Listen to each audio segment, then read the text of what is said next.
그동안 뭐 앞으로 할 일에 대해서도 말씀을 드리겠지만은 그동안 우리 고양시에서 어떤 활동을 했는지도 조금 말씀드리는 게 좋을 것 같습니다.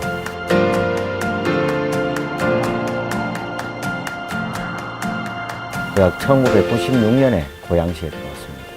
그 이후에 시민운동도 같이 하고, 그리고 물론 뭐 그 사이에 계속 정치적으로 정당 활동을 해왔기 때문에 다른 어떤 지역보다도 고양시에 대한 애정을 갖고 고양시가 어떻게 만들어 가야 되겠다는 그 고민을 계속 해왔었죠.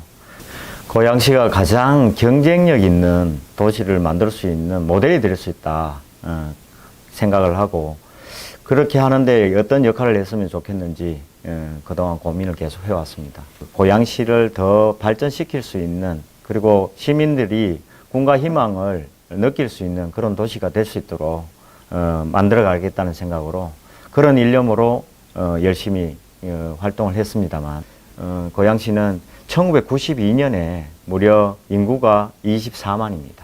그때 고양시가 처음으로 시로 성격을 하게 됩니다. 근데 그 이후에 지금은 105만이라는 도시로 아주 큰 도시가 되어버렸죠. 근데 그 사이에 1992년에 신도시 만들어지고 우리가 서울로 접근하는 인프라가 겨우 자유로 정도, 3호선 그 정도만 만들어지고 인프라가 제대로 확충이 안 됐습니다. 인구가 거의 80만이 넘어 많이 증가되었지만은 그에 걸맞는 인프라가 확충되지 않았다는 것이 너무 안타까운 현실이라고 생각합니다. 이런 고양시 갖고 있는 문제에 대한 부분을 꼭 제가 그 역할을 제대로 할 수 있도록 했으면 좋겠습니다. 시민들이 고양시 의정에 대해서 많이 불만족스러워하는 것 같습니다. 예, 정말 안타깝습니다. 개인적으로 우리가 시정을 논의하는 시장을 비롯해서 시의원들은 사실 시민들의 선택을 받고 그리고 시민을 대신해서 시정을 잘 이끌어 가야 된다고 생각이 듭니다. 그런데 최근에 일어난 일들을 보니까 너무 안타까운 일이 발생을 했습니다.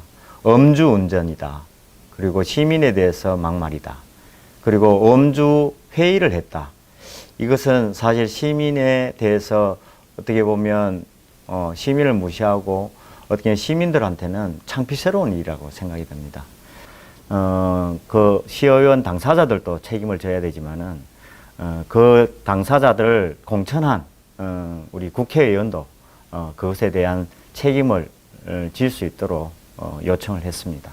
근데 이것을 우리 많은 시민들이 신문지상에 조금 나오긴 했습니다만 다 아시지는 못할 것 같습니다.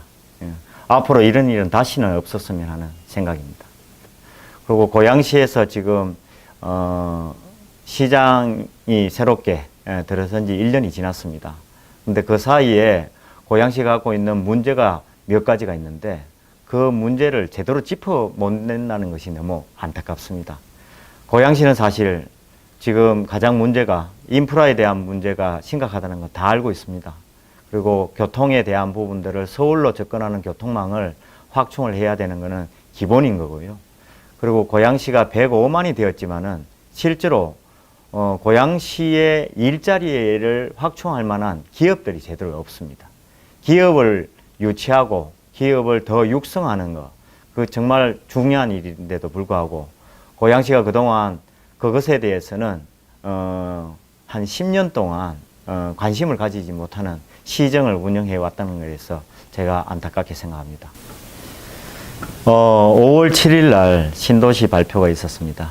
그 이후에 신도시 발표가 문제가 있다는 것을 생각을 하고 제가 할 수 있는 일이라고는 중앙당에다가 이 당 차원에서 이런 것을 어떻게 철회를 할 수 있도록 할 것인가에 고민을 하다가 지속적으로 중앙당에 요구를 하는 과정에 5월 28일 날 킨텍스의 긴급 토론회를 유치하게 됩니다.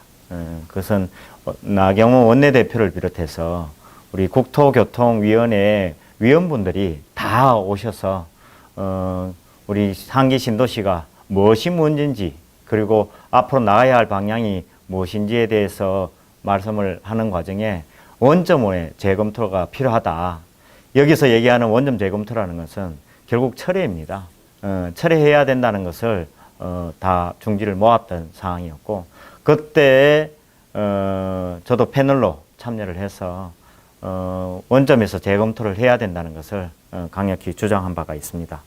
네, 뿐만 아니라 당 대표께서도 원점 재검토에 대한 부분이 바로 상기 신도시를 제대로 만들어 나가기 위해서는 검토를 해야 된다는 말씀도 해주셨습니다.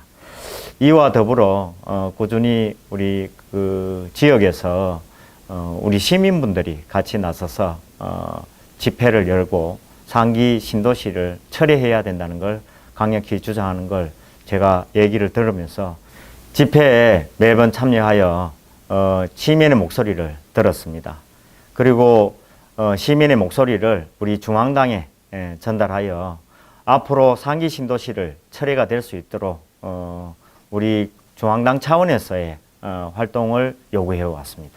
지역에서 현수막을 걸어서 만약에 상기 신도시가 계속 추진이 돼서 베드타운으로 우리 고양시가 만들어진다면 지역 몰락과 재앙이 일어날 수 있다는 것을 시민들과 공유해 왔다는 과정이 있었습니다. 뿐만 아니라 고양시의 시의원들한테도 시정 질의와 그리고 성명서를 통해서 하도록 요구를 했습니다. 그래서 상기 신도시에 대한 부분이 앞으로 고양시가 나가야 할 방향과 다르다는 것을 다시 한 번 더 우리 경각심을 갖고 우리 시민들과 공유해 왔다는 것을 알 수 있었고요. 뿐만 아니라 우리 전자신문에서 칼럼을 통해서도 상기 신도시의 문제점도 지적하고 나가야 할 방향에 대한 대안까지도 제시한 바가 있습니다. 그리고 고성국 TV에 나가서도 상기 신도시의 문제를 지적하면서 고양시가 앞으로 나가야 할 방향은 서울로의 교통의 접근성 그리고 기업을 유치해야 된다는 내용을 얘기하면서 원점 재검토와 백지화를 주장한 바가 있습니다. 이뿐만 아니라 고양시에서 시민들이 지금 지속적으로 집회를 통해서 주장을 하고 있기 때문에 이것이 결국 우리 고양시의 상기 신도시 철회하는데 큰 힘이 될 것이라고 생각이 듭니다. 저도 같이 이렇게 만들어 가는데 최선을 다해서 노력할 것입니다. 아마 우리 고양시에 계시는 시민 여러분들이 단순히 우리 고양시의 개인적인 이해관계에 의해서 이런 상기 신도시의 철회를 요구하는 것이 아니라 주거권, 생활권, 환경권에 대한 부분들을 다시 한번 우리가 만들어가기 위해서 우리 시민들 모두가 주장한 것으로 알고 있습니다. 당대표와 그 당협위원장들의 간담회를 통해서도 계속 우리 상기 신도시에 대한 문제를 지적을 하고 또 당대표께도 상기 신도시는 철회되어야 된다라는 얘기를 전달을 했습니다. 그렇게 전달하고 그 이후에 진행 상황을 봤더니 그렇게 해서 중앙일보에 그저께 아마 발표가 됐습니다. 2020 경제대전환 특별위원회 한국당에서 발표한 내용을 보면 상기 신도시 철회되어야 된다. 그리고 1, 2기 신도시에 대해서 자족 기능을 강화해야 된다고 이렇게 발표를 했습니다.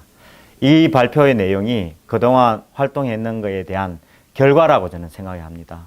이렇게 잘 이끌어 나가서 만들어지게 된 계기도 아마 여기 시민들이 나서서 이렇게 활동해 주신 덕분이고 시민단체들이 같이 협력해서 이끌어 왔기 때문에 좋은 결과가 만들어졌다는 생각이 듭니다.